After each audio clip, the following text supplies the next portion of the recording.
आज पवित्र 79तम स्वाधीनता दिवस यह अवसर में राज्य कांग्रेस कार्यालय स्वाधीनता दिवस पालन कर पीसीसी सभापति भक्त चरण दास पताका उत्तोलन करने सहित स्वाधीनता संग्रामी स्मृतिचारण करते।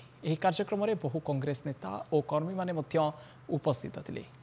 कांग्रेस कार्यालय पीसीसी सभापति भक्त चरण दास पताका उत्तोलन करते संबोधित करते। कर्मी मध्य उत्साह भरी जातीय संगीत गान करा दलर वरिष्ठ नेता एवं कर्मी माने उपस्थित थे।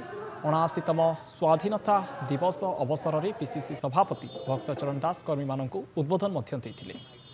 ए देश विगत मार्च मासरे 181 लाख कोटी टंकार ऋण भार अच्छी एवं वर्तमान 2025 मार्च बेलू 2 लाख कोटी टंका ऋण भार को पहुँची जीव।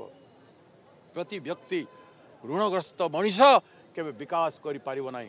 ए देश रे 11 वर्ष भितरे देशर सामग्रिक विकास को उत्पादन शक्ति जोटा मेन पावर सेटा आमर डिमोनेटाइजेशन समय रे से जो ट्रेडिशनल सोर्स ऑफ अर्निंग थिला 20 कोटी लोक तांकर जीविका हरैथिले, परंपरागत जीविका हरैथिले एवं देशर बेरोजगार नौजवान मानक युवक मानक पई कोनोसी चाकरी नाही। सबु चाकरी कॉन्ट्रैक्चुअल हे गला।